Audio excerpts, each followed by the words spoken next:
مرحبا، ارحب بكم في هذا البث التلفزيوني المباشر من هنا من المركب الرياضي. يعتبر الموسم الاول بعد عودته لتدريب الفريق. الحكم يعطي الانطلاقه، انطلاقه اللقاء. كرة في وسط الملعب، أجردوم لحسن قربي، وصلت لسفيان، محاولة المراوغة من الجزير، العرضية في منطقة الجزاء، إمكانية الوصول. جول جول جول جول، هدف جميل، هدف رائع بطريقة رائعة جميلة. محسن بوريغا، محمد الرضواني سيكون هو المنفذ. محمد الرضواني سيتولى مهمة التنفيذ باحثا عن الوصول للمرمى، مرمى صلاح الدين شهاب. هنا تنفذ الركنية، إمكانية التصويب. جول جول، الهدف الأول والثاني في مقابلة اليوم بشكل ممتاز. تسديدة لا تصد ولا ترد، تسديدة بقوة من محسن.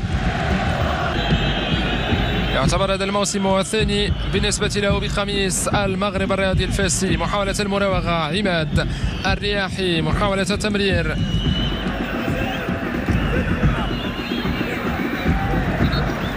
عمر النمساوي، المراوغة، التصويب، الكرة تصطدم بالقائمة الثاني.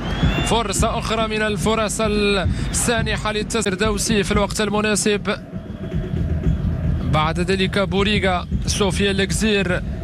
تمريرات بين عناصر المغرب الرياضي الفاسي. عمر النمساوي، العرضية، ضربة رأسية من محسن بوريغا.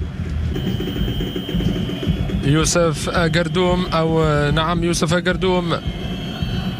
عمر الجراري، عمر، كرة طويلة من الجراري.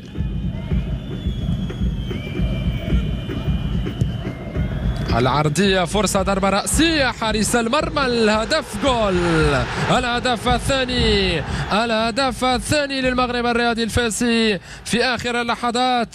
محمد البدوي ينجح، يتمكن من الوصول لمرمى الحارس يحيى الفلالي. سفيان،